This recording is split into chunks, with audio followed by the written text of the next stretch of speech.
Thank you to Ty Coleman and his crew from the Iowa City Government TV Channel 4 for filming and live streaming our lecture today. It will be broadcast on cable TV and available for viewing on the internet at a later date. Thank you to Charles Scott for his technical assistance today.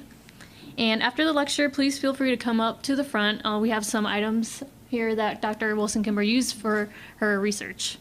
And some things to note, we have some sheet music by Oscar Lusa-Born, Frederick Knight Logan, and some original print and signed portraits of the man himself. Some DIR music program books, composer scrapbooks, a book on Dvorak in Spillville, Iowa, and the music program from the Tama Philharmonic. And as part of our Iowa Story series, I'd also like to invite you to our upcoming lectures. In particular, we're co-hosting 2 lectures relating to disability, and those lectures will be held in Meeting Room A at the Iowa City Public Library. Our first lecture features Andrew Tubbs as a master's in musicology candidate from the University of Iowa, who will speak on Tuesday, March 26th at noon regarding feeble-minded individuals and eugenics. At the second lecture will be Sarah Young Bear Brown, who will speak on Tuesday, April 2nd, about her experiences as a deaf Meskwaki woman. The Iowa Story series will return here to the Centennial Building for subsequent lectures on Frank Lloyd Wright, the Irish in Iowa, and health issues among Native Americans with emphasis on the Meskwaki and other tribes residing in Iowa. So please watch for upcoming announcements, and here's a flyer for Andrew Tubbs' talks. That's coming up soon. All right.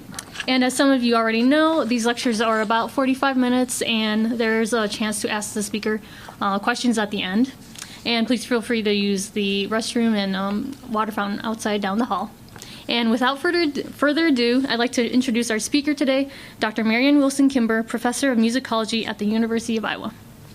She is the author of numerous publications about women in American music, including the book The Elocutionist, Women, Music, and the Spoken Word, published by the University of Illinois Press 2017, as you saw with our handouts here today. Her book was the recipient of the Society for American Music's H. Earl Johnson Publication Subvention, as well as a subvention from the American Musicological Society's 75 PAYS Endowment, funded in part by the National Endowment for the Humanities and the Mellon Foundation. The book explores the leading role American women played in performances of accompanied recitation, concert readings, Delsart posing, and choral speaking, and the development of melodramatic compositions by women composers for female audiences. Today's lecture is entitled Musical Iowana, Iowa Women's Clubs and the Promotion of Iowa Composers. This talk explores Iowa composers and the ways in which Iowa club women desire to help create a distinctive musical identity for our state. Additionally, this talk will be featured as a forthcoming article in our Annals of Iowa issue. So please join me in welcoming Dr. Marian Wilson-Kimber. Thank you so much for coming. I'd like to thank Mary Bennett for inviting me, and Marv Bergman for helping facilitate the grant that helped funded this research. And I'd also like to thank the entire staff of the State Historical Society for taking such good care of me and making this work possible. This is a wonderful resource for me as a researcher, for my students, and for our state. On September 16, 1926, on the front page of the Tama News-Herald, Faye McMartin, the program chair for the Tama Philharmonic, announced that she was looking forward to an unusually successful season of music entirely by Iowa composers. And this program is up here if you want to see it later. Not an orchestra, but a club made up of 28 women. The Tama Philharmonic was part of the huge explosion of women's clubs across America during the Progressive Era. And because these clubs were made up of women, we tend to have forgotten that they had a major impact on our musical life. The State Historical Society has a big collection of women's club programs, and when I was writing my book, The Elocutionist, I spent a lot of time in these programs looking for reciters and looking for women posing like the women in The Music Man, and I did find it, I was struck by this particular program because it seemed to me very, very ambitious. It had 81 pieces by 12 Iowa composers. And the meetings, there were 9 meetings. Most of them were at the public library in Tama that you saw on the previous slide, and then there was one guest day. And I was just struck by what were these women in this club doing in a town of 2,600, trying to put on all of these pieces by Iowa composers, many of whom I had not heard of. So I was always determined to get back to the State Historical Society and figure this out. And when I did, I discovered that although the Tama Philharmonic was very ambitious, they were not unique, that the women's clubs around Iowa during the first half of the 20th century were putting on events related to Iowa composers, mostly from the 1920s through the 1940s. So my talk today explores the history of these programs, and these ranged from anything from just a brief talk about Iowa's music to a mixture of reports and performances to a full-fledged concert. These performances stemmed from the broader nationalistic aims of the women's club movement, but they also represented, as Hang said, Iowa club women's desire to create a distinctive musical culture for our state.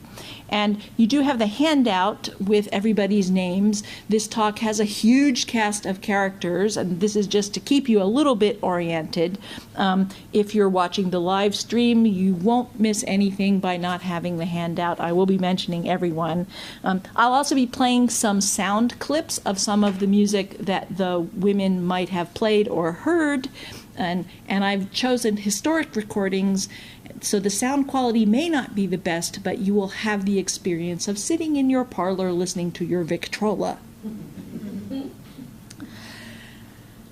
The women's clubs, like the Tama Philharmonic, were an important source of support for American composers. And so not only did towns have one or more women's clubs, but those clubs were part of larger state organizations and also national organizations.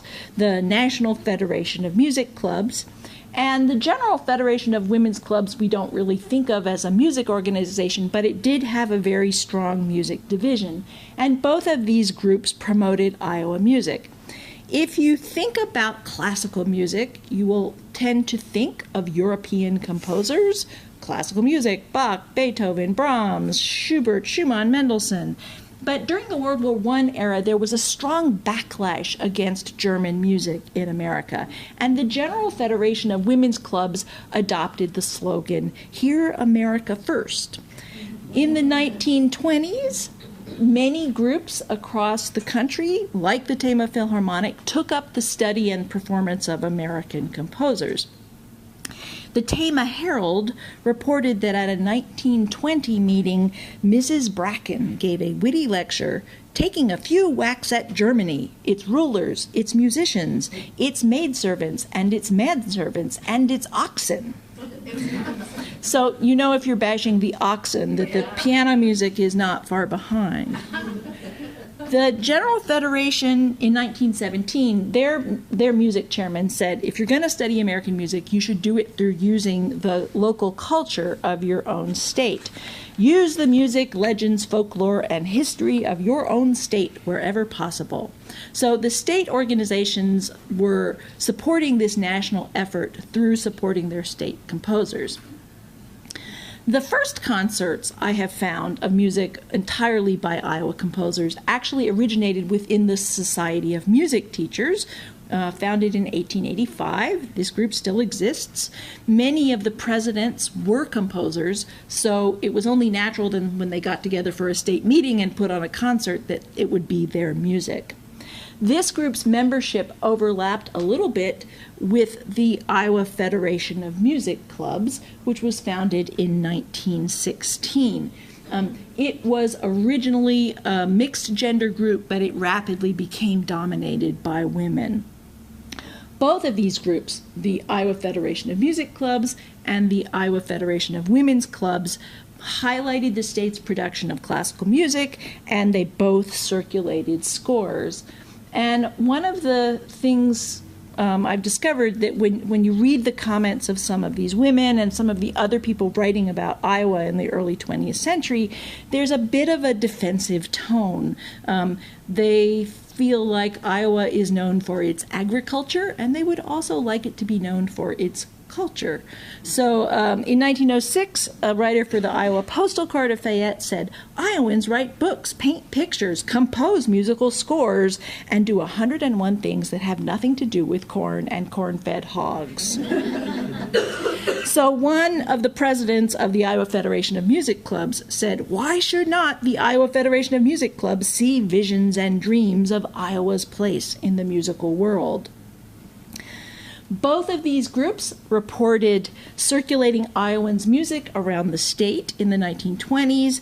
The Federation of Women's Clubs had a loan program that they debuted in Boone in 1925 and then sent it on to Greene, Newell, Corydon, and Ottumwa. And so they would send your club a paper about Iowa music, so you didn't have to do the research yourself, 7 records, sheet music, and portraits, I assume of the composers, I'm not sure, that could be projected by a stereopticon. I have never seen a stereopticon, so I thought I would put one on our slide so we could see it. These materials were used by 30 clubs in the following years, so much so that they had to get a second set of the sheet music. By 1932, they had 8 different programs on 8 different Iowa composers, which had been used by 70 towns. 2 years later, they reported that 5 copies of the Iowa composers' material had been circulating for 5 years. Not to be outdone, the National Federation of Music Clubs American Music Division praised Iowa for their exceptional record of promoting Iowa composers and reported that they had put 600 compositions in the state traveling library, which was like a bookmobile. The kinds of pieces that circulated around the state were things that were easy for you to program in your club. They were piano music, they were songs, choral music, occasionally violin music. These were the instruments that women were more likely to play. And sometimes the women knew the composers themselves if they had gone to college, because a lot of the composers taught in Iowa colleges around the state. And I'm going to show you some of these. Edward Sheave and Elias Bloom both taught at Grinnell. Henry Roifruck on the left and Paul Stoy taught at Drake. Horace Alden Miller taught at Cornell College. For a long time, Cornell College had an Horace Alden Miller scholarship. Ernest Leo taught for 50 years in Cedar Rapids. Another Cedar Rapids composer was the Czech-American composer John Mokrais. Multiple clubs were actually named for Iowa composers. So there was a Paul Stoy Club in Des Moines. If you were a member of the Paul Stoy Club, you got to go over to his house, and after the meeting, his wife served refreshments.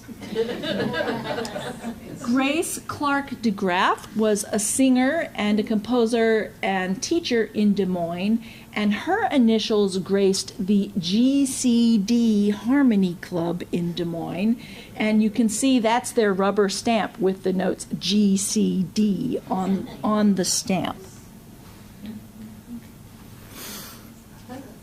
So one thing that I noticed while looking at the programs of Iowa composers' programs was that many clubs, the Tama Philharmonic included, performed many pieces where the title or the text of the song referred to Native Americans. And the national women's organizations held that Native Americans were crucial to the roots of American music.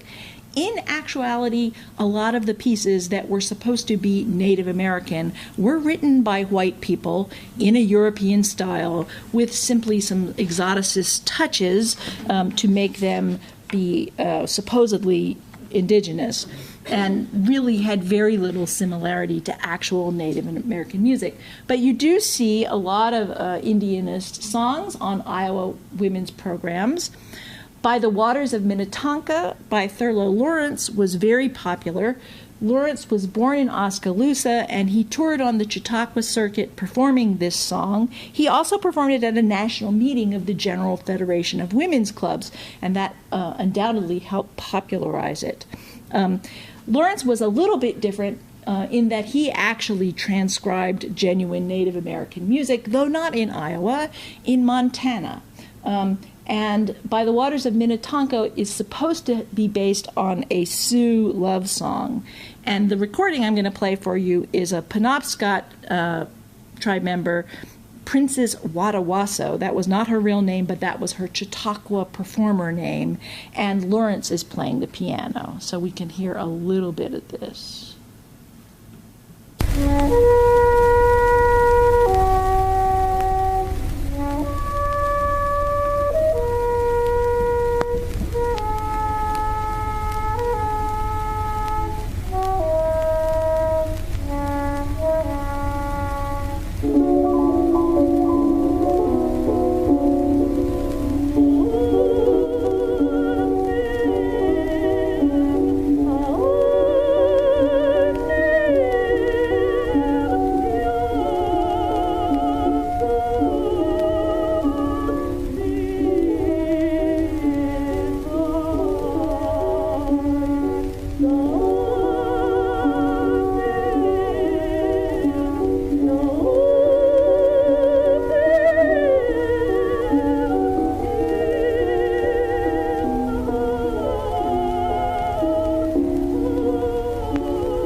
Often paired with By the Waters of Minnetonka was Pale Moon by Frederick Knight Logan, who was also born in Oskaloosa. He had performed this piece in 1921 at the national meeting of the National Federation of Music Clubs, which was held in the Tri-Cities. And it was wildly popular. The next year, Fritz Kreisler, the famous violinist, made an arrangement of it and recorded it. And if you'll see at the price list on the score here on the slide, the normal violin version is 60 cents and the Fritz Kreisler version is 75 cents. I think because you get a few more notes. So here's Fritz Kreisler.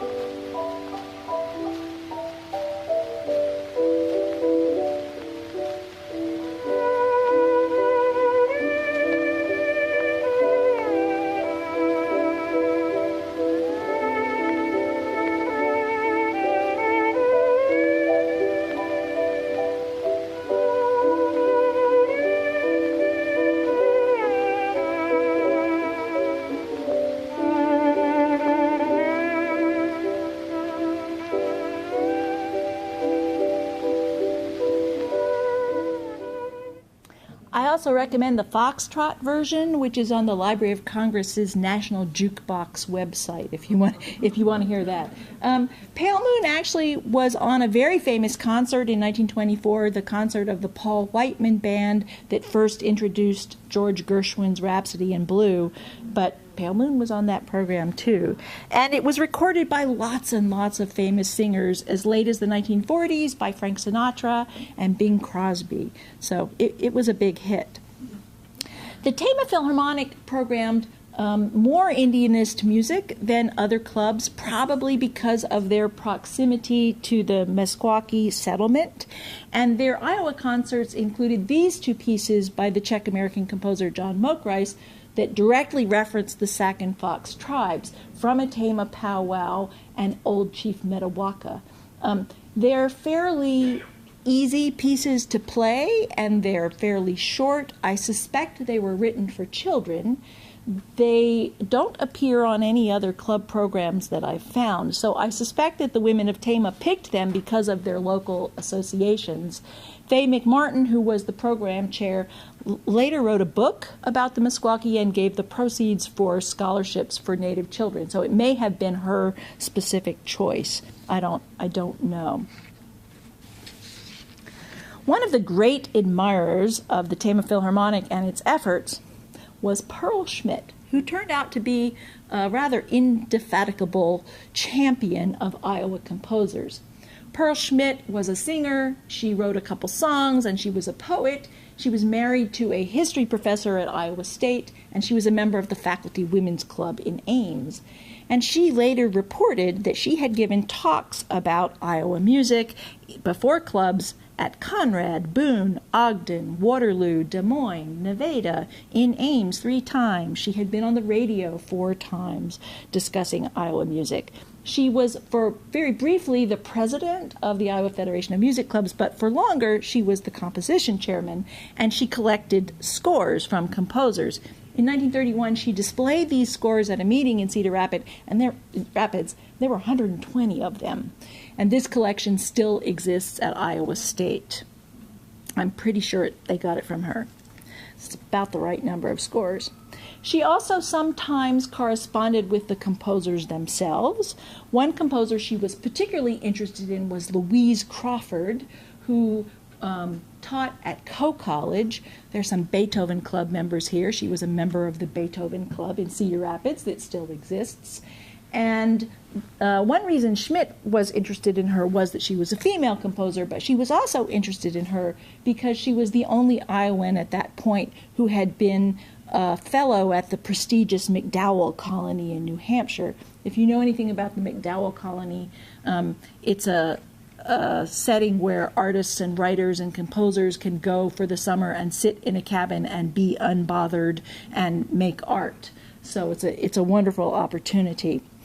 Crawford's music did appear on some club programs, though less so than some other composers, so I suspect her music was just not as available. Schmidt saw her role not only as providing appropriate materials for clubs, but also as doing research into Iowa's artistic past. And in 1924, she supervised a questionnaire that identified 235 Iowans by birth or residence who had been or were currently composers. Now, that's a lot of composers. That's at least 2 per 99 counties, right? And that seems like maybe too many.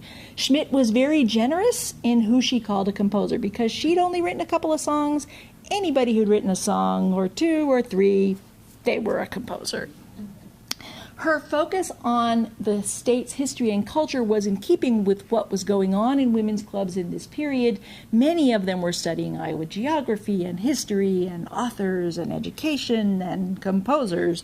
So they'd have an Iowa program and at the end sing the Corn Song or Iowa Beautiful Land. Schmidt began to publicize the 1893 visit of the famous Czech composer Antonín Dvořák to Spillville. And in 1925, she helped dedicate the monument to Dvořák in the Riverside Park in Spillville. And her efforts helped establish Dvořák as being sufficiently Iowan to be included on Iowa Women's Club's programs.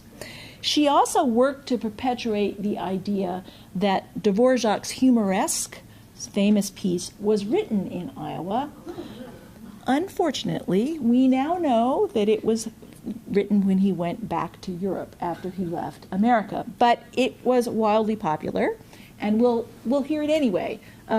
It was originally for piano, but it was also heard in a violin version, and it was heard on violin at the memorial ceremony in 1925. So I thought violin would be appropriate.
love that afterwards there's a baseball game. So we've basically got Field of Dreams here in 1925 too. Also very popular on women's programs was the Largo from Dvorak's New World Symphony. Obviously, women didn't have a full orchestra at their disposal, but it must have been heard on piano or maybe violin and piano. And Schmidt admitted that the New World Symphony was largely written before Dvorak got to Spillville, but she somehow conveniently forgot this fact, because in 1945 she lobbied to have the Largo from the New World Symphony made Iowa's state instrumental music, and a senator from Winneshiek County proposed this. It passed the Senate. It never passed the House, and her justification was it had been written in Iowa. Schmidt believed that highly successful musicians who had visited Iowa could be adopted as honorary Iowans to the benefit of the state reputation, not only Dvorak, but also Carrie Jacobs Bond, the famous songwriter. And the press from the time says that Jacobs Bond lived in Bloomfield and Marshalltown for 2 years. I am not sure that's true. I know she did perform there. I'm still figuring this out. But from about 1925 to about 1935, her song A Perfect Day was often heard on Iowa composers' programs. Schmidt liked to say it was written in Iowa, like the humoresque. It was actually inspired by a sunset in California, but we won't hold that against it.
Another composer whose songs appeared on a lot of programs was Jessie Gaynor. She was a popular composer from the period, though she only lived in Iowa City for 2 years.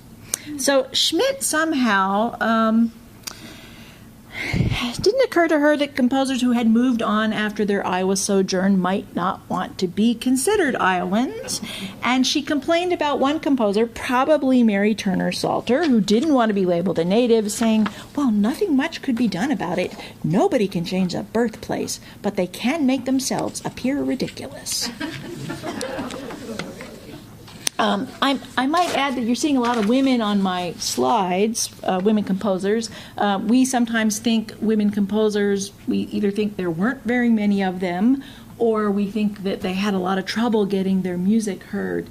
On Iowa Women's Club's programs and many other states as well, women composers are very often programmed, and the women who were programming them didn't seem to think anything was unusual about this.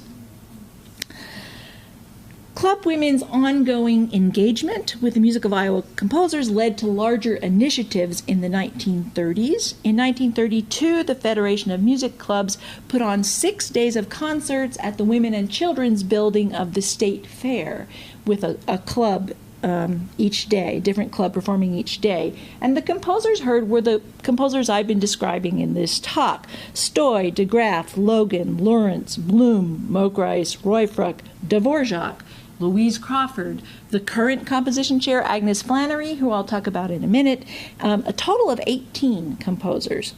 And one of the newsletters of the group describes how a woman in a house dress and a shawl showed up and said, "Say, do they have these concerts every morning?" And when told yes, said, "I wish I'd known that before." It was apparently successful enough that they repeated it the following year. And the Music Clubs Federation also created a radio program to broadcast similar kinds of concerts, which was called Musical Iowana. It was named after the National Federation of Musical Clubs radio show Musical Americana, and that was on CBS. The president at the time, Helen Ristvedt, said she wanted all the clubs to be on this radio program, and everybody needed to start practicing Iowa music. I don't know that it was particularly long-lasting. The longest running radio program I have discovered was organized by Oma Moffett Shaw of Iowa City. She lived about 3 blocks that way. She was the chair of the radio program committee for the state organization of the Daughters of the American Revolution, and she hosted a show on WOI from 1939 to 1951, usually having University of Iowa faculty or composition students pieces, sometimes Cedar Rapids composers, sometimes recordings, sometimes live performances. The Federation of Music Clubs initiatives in the 1930s culminated in the publication of the book Musical Iowana, and it's in the display if you want to see it. It was to celebrate the 100 years of music since the establishment of Iowa as a territory. And Agnes Flannery, who lived in Des Moines, had taken over Schmidt's role. She was a poet and a singer and a composer as well. And she put out a call for composers of serious type music who had lived in Iowa 5 or more years to send her their biographies and their list of works. And they were published in Musical Iowana. It also has essays on other topics in music, and so sometimes the coverage is more cursory than the music historian would like, but it's still a really key source in figuring out who some of these people were and what their compositions were. At the height of their formal programs, the two federations were highly effective in circulating the music of Iowa composers and to the women of the state. And the composers were undoubtedly grateful. Franz Kuchar at Drake University wrote to Schmidt that he wanted to meet the woman who was doing so much for the cause of good music. By the time that clubs stopped promoting Iowa composers so actively, there had been over 140 women's clubs in over 90 towns, almost half with populations of under 5,000 people, who had hosted some kind of Iowa composers event. And my total comes from club programs and from digitized newspapers. And as Mary Bennett likes to point out to me, all of the newspapers are not digitized, so there may be a lot more that are not represented on my map, and I haven't discovered them yet. Nonetheless, the 30s were really the peak. And in 1935, the Federation of Music Clubs started a composition contest, and every year at their state meeting, they would do the piece that won, which meant they weren't doing the same old familiar favorites year after year. In 1946, many clubs had programs for the state centennial about Iowa composers, but in general, European composers started to become way more prominent on programs. In Iowa City, the Women's Club's music department said, oh, we're going to study Musical Iowana about our state this year, but when they programmed music, it was only by Dvorak, who had only spent 3 months in Iowa. The amount of Iowa composers' music on club programs decreases a lot in the 50s, even more in the 60s, with one exception, a composer who's really not known for being a classical composer, Meredith Willson. When The Music Man became a hit on Broadway in 1957, Meredith Willson and The Music Man were the subject matter of lots of club programs. Music Federation chairmen appear to have continued to collect scores. We have some boxes of scores of later Iowa composers in the State Historical Society. In 1974, the DAR, 16 chapters, got together and put together a 2-volume set, you can see over there, about Iowa musicians. I'm not sure what motivated them. Maybe it was the bicentennial coming up, but it doesn't seem to have been published. So Iowa women's clubs had this major impact for a long time, and you know, if I ask my colleagues in the School of Music if they know who any of these composers are, generally they don't. And, you know, some of these figures even had clubs named for them. Why don't we still know a lot of this music as part of the state's culture? There are lots of reasons and lots of factors, I think. But I think one of the most important factors was that there were really not lots of references to Iowa in this music. And as the Iowa Composers programs faded, what was left in the women's club's programming was often these simple strophic songs that everybody could sing together, the Corn Song or Iowa Beautiful Land. Sort of ironic that the club women at the beginning of the part of the century wanted to somewhat disassociate themselves from agriculture, but by the second half of the 20th century, this is what's left on their programs. Most of the Iowa composers' pieces don't refer to Iowa in their titles, in the lyrics of the songs, in the musical content. John Mokrois wrote waltzes that were published under the Czech name due to his Czech roots in Cedar Rapids. But a lot of the composers who I've been talking about were actually trained in Germany. A few of them were German or Dutch immigrants, and so they were still writing music in a European romantic style. If you think what's the most Iowan or the most American about this music, you would maybe pick the Indianist pieces, but By the Waters of Minnetonka references Lake Minnetonka, which is not in Iowa, it's in Minnesota.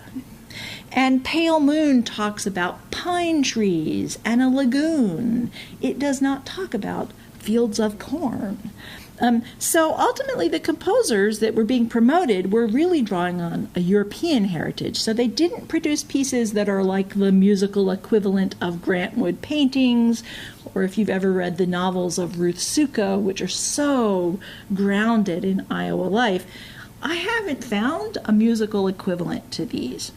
In 1957, the Women's Club State Meeting featured an exhibit entitled Iowa Through Art and Poetry, but the Federation's musical programming was the Iowa State Piano Trio, faculty piano trio, playing European classical composers.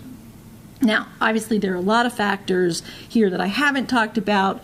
The decline in the size and number of clubs, the rise of radio and television making it less important for you to get your friends together and make music, but and also the success of music in Iowa. We have music in the public schools, and we have music in higher education, and we have orchestras, and we have opera companies. So in some sense, what the women envisioned came about. But the Iowa composers were not a lasting part of this. But between the two wars, led by these club initiatives, women helped promote Iowa composers through performances of their music. I thought we could close with the Corn Song. I looked for a recording by women. I didn't find a recording sung all by women, but I did find the Shriners in Sioux City, and they sound just great, so we can listen to them. Feel free to sing along. Prosperous, glorious Iowa, beauteous, bounteous Iowa, that's where the tall corn grows. Beautiful Iowa, Iowa, in the land so fair, treasures rich and rare, wonderful Iowa, Iowa, that's where the tall corn grows. Although you may come from the east or west, the north or the south, you may love the best. The land that is grander than all the rest, that's where the tall corn grows. Beautiful Iowa, Iowa, in the land so fair, treasures rich and rare, wonderful Iowa, Iowa, that's where the tall corn grows.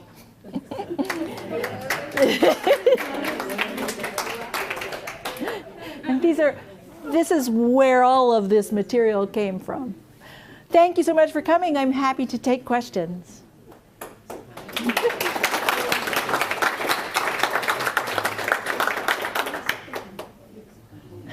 Okay. Do you get the sense that when they met in the women's clubs that everyone participated? Oh, wait. Do you need a mic for her? Oh, sure. Did the other club members participate, or was it just performances every time? Would they have sung the corn song or something, do you think? Yes, I know the women sang the corn song in the clubs. Yes.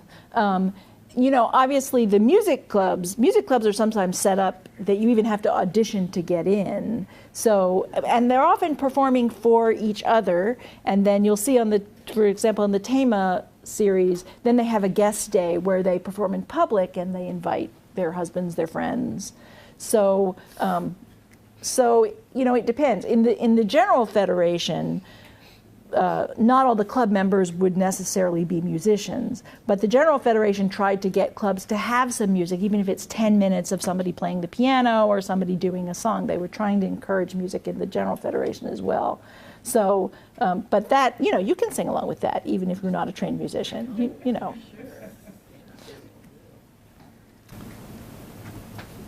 Hank's got a mic for you. Were most of the women that are in these clubs, were they women of well-to-do families? Did it cost money to be in them, or attracted them? Could it attract just the everyday kind of woman to come, or would she feel it was beneath her, or they wouldn't want her? I think it depends on the club In this town. and the town. You know, I researched a lot of the women in Tama because I really wanted to know who they were. And a lot of them were women who taught music in the public schools, or they were the church organist, and they were all related. You know, about 5 of them were sisters-in-law. It's not a big town. But there are clubs that are large, music clubs where you audition to get in, and then there are associate members who pay money, and they're like the audience for the music series.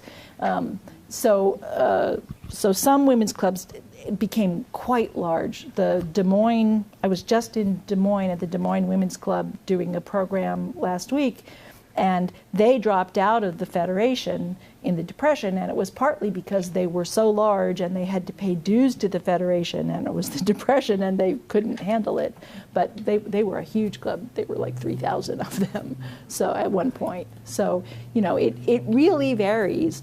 And you think, well, Tama, there was just this one little club, but there were at least four women's clubs in Tama in the 20s. So, and in the 20s, I had this figure. There were, I counted, in the 20s, in the General Federation of Women's Clubs, not the music clubs, the general clubs, there were about 900 in the state. And that was in a period when the state had 2.5 million people. So I think lots of women of various classes. I mean, I think if you were working on the farm all day, you may not have made it into the women's club, but it was very, very common to be a member. Iowa actually has a number of diverse groups, and I'm curious, do the Amish are Mennonite people, or the Amana folks, or the people down in Pella, or various religious groups? I don't know the answer to the question. Maybe somebody else in the room does. I do know that in the Tri-Cities area, for a while, there was a club named the Samuel Coleridge Taylor Club. And Samuel Coleridge Taylor was a famous British black composer during the time, and there were clubs in America named for him of African Americans. It was a mixed gender music club named for him in the Quad Cities. I can't tell you much more about it, but it does show up in the black newspapers in Des Moines that it existed. Those other groups, I'm not sure. You'd have to ask somebody who's more a specialist in in those religious groups than me. But often there are women's groups at churches who do musical programs, because when I was researching the elocutionists and women were doing the posing like in The Music Man, often they were doing them as a church benefit and rehearsing. In Mason City, there was a group of young ladies that rehearsed at the Methodist Church to pose, long before Meredith Willson.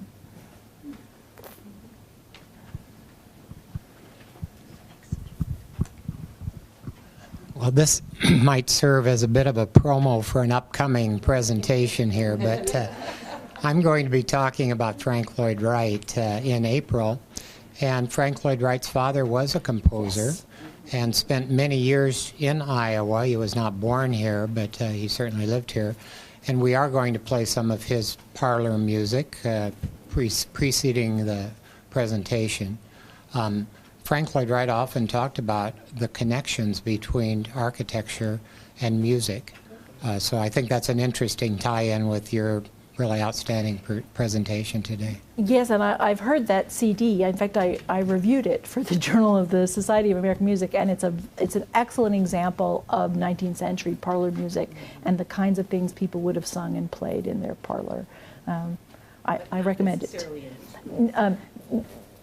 I didn't run across Mr. Wright. He's a little earlier, right? Yeah. So he was just a little too early, I think, to be adopted by these women.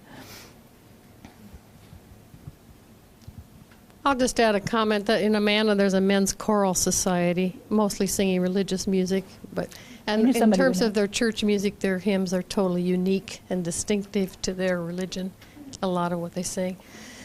The comment I wanted to make was our collection. We're so grateful to have these things here. Hats off to the DAR and the Iowa Federation of Women's Clubs and the Federation of Music Club, because the other person I want to tip a hat to is Professor Frederick Crane, who was one of your predecessors, a professor of musicology here at the University of Iowa. And his life's work was to document Iowa musicians, and through time, we have sound recordings, we have programs, all kinds of wonderful information about that. And one of the things that has come out of that is that he gave us a group of 45 or 7-inch records of punk bands in the 1980s. And so that has caused us to launch into another project, which I'm actually going to put Justin on the spot to describe to you, because we think this is an ongoing continuum of music. And we hope to identify something distinctive about Iowa in this modern music that's being created. And do you want to just tell them what we've done so far, what we hope to do? This is Justin Baumgartner, who's a digital librarian at the University of Iowa. Hi. Well, so far, Mary and myself have been interviewing various people who've been involved with the Iowa music scene from roughly the 1970s until now. We've interviewed 4 or 5 people so far. We hope to make it a regular thing. Just basically talking to people who were right now we've been talking to people who were part of pretty established scenes, so people who've performed in bands in Iowa City in the 1980s and 90s, in Des Moines, but we hope to make it a pretty diverse project of trying to cover a lot of the cracks in Iowa's music history the last 40 or so years. A lot of it isn't really been very well documented, and we've been able to get some really unique stories that I haven't heard elsewhere about various music scenes in the state. So we hope to keep that going. Yeah, I wish there had been more Freds. I will say that the picture of Louise Crawford that I ran to get very hurriedly for this presentation comes from an article by Fred Crane, because he had talked briefly about these composers. But I often feel like there are gaps in our knowledge, that I had to rely on a 1938 book. Tells you that there's a lot of work that could be done about a lot of these composers. There are dissertations at the University of Iowa, usually directed by Fred.